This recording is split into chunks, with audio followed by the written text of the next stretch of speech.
414 BC, Siege of Syracuse. This is a solitaire game in the Great Sieges system by Worthington Games. It is about the Athenian attacks against Syracuse as part of the Peloponnesian War. And we are the Athenians, and the AI system will control the counter reactions of the Syracusan defenders. The game comes with this really nice mounted board with wooden pieces representing land troops, representing Athenian ships, and also we have game pieces representing the walls. Some games are games of thrones and some games are games of walls. So our job as the Athenians is to build the whole wall here, and we need, according to the rules, to first build this section here, then we build that section there, and then we need to establish a naval blockade by sending a list of ships to this section here, the Great Harbor, and then a ship to the blockade there. And you need to perform actions, of course, to do that.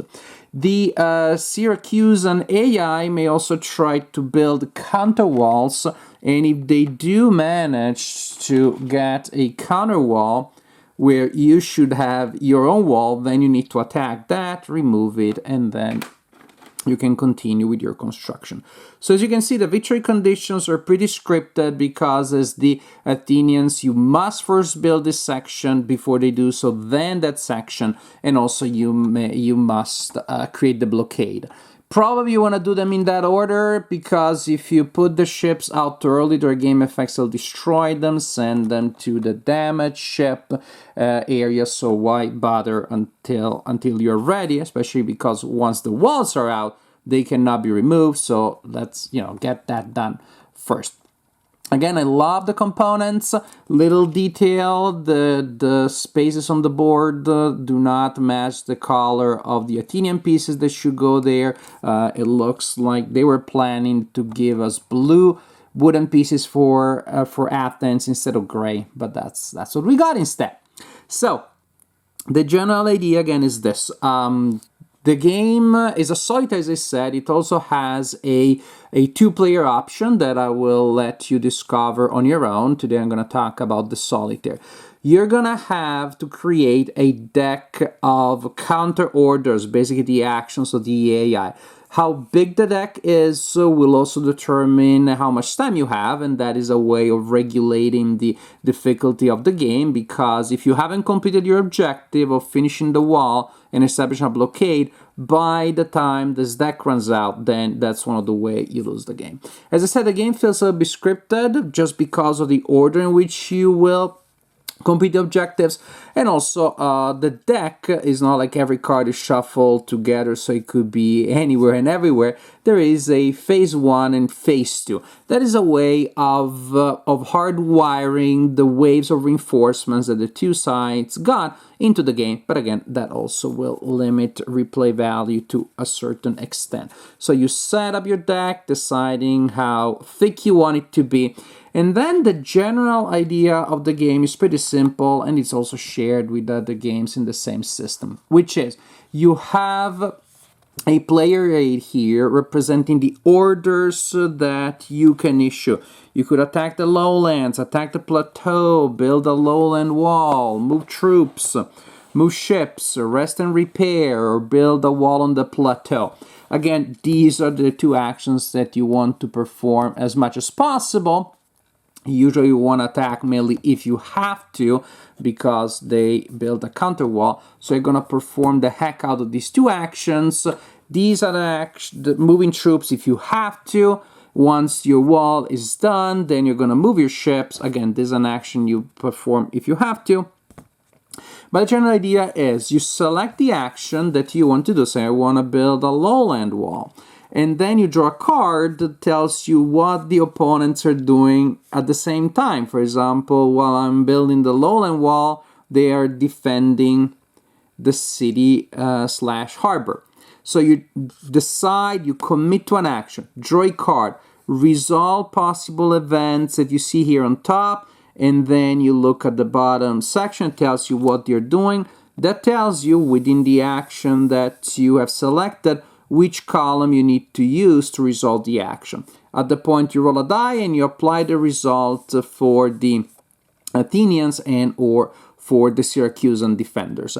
And maybe, of course, that you're successful, that you take damage, that you do build a wall, that somebody builds a counter wall, that morale is reduced, the damage applies, etc., etc., etc. So it's an extremely simple system. That in which you take an action and then you see what that means correlated to what the opponents are doing at that given time.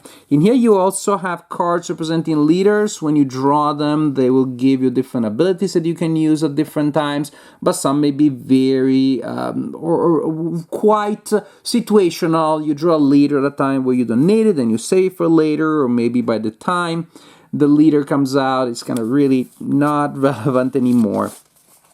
So that's the general idea. You keep playing until you deplete the whole deck, in which case, as the Athenians, you lost the game, or you manage to reduce the morale of the opponents to 0, in which case you win the game, or again, you're able to complete the wall, both sections of the wall, and establish a blockade, in which case you win the game.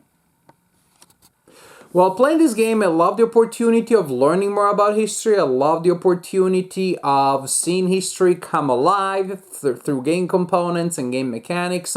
And that was, I guess, the main appeal here. The game almost felt like a lecture in playable format. And I think this game would work very well for a pedagogical setting. It almost feels like it was designed for the classroom, in my opinion, because I could totally see if I was teaching this topic here, in my lectures, my classes usually are 75 minutes. Not the lectures, they're 50. The seminars are 75 minutes. In 75 minutes, I could definitely teach this game to students, help them set it up. The students would play it, and then the next class we discuss about it. So as a lecture, I think it works very well as a didactic experience.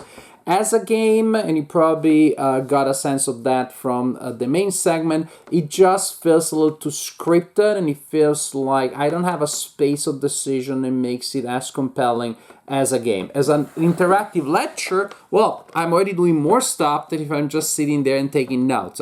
As a game that I play at home for the joy of making decisions, then the game doesn't provide me with so many opportunities. And that also cuts into the replay value. To me, replay value, a game with replay value is one where at the end of a session, I'm thinking about what I want to try to do differently next time. And I didn't have that feeling here, because even if I have a narrow victory and next time I can try to do better, but it really means that I'm hoping to be luckier or maybe to micromanage something more optimally. But from the point of view of the large strategies, there really isn't. I cannot see any reason to do things differently from the way I told you.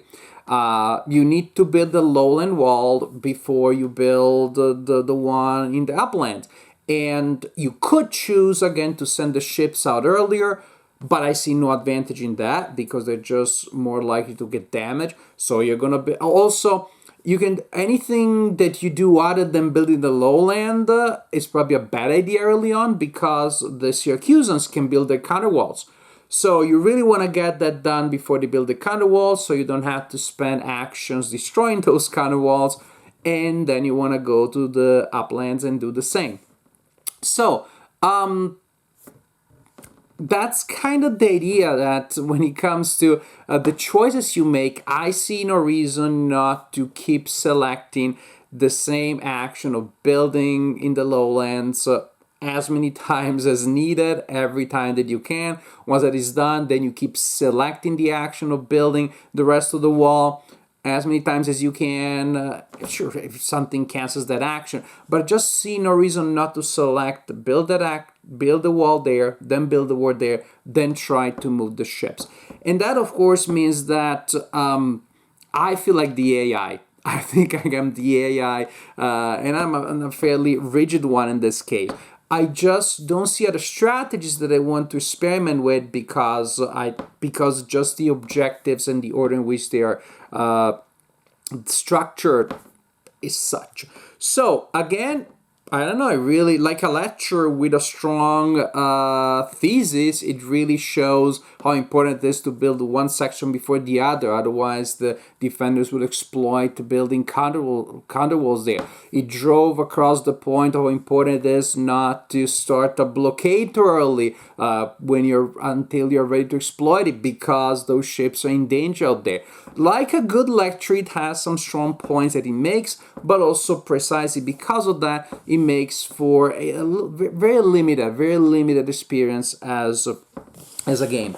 So it is a game that again allow me to see history in a more interactive way than watching a documentary maybe, but as a game it has a space of decision that is way too limited for my taste. I still appreciate that I can get this lecture to the table in a quick manner. It is simple, it is linear, it is easy to teach, it is easy to play.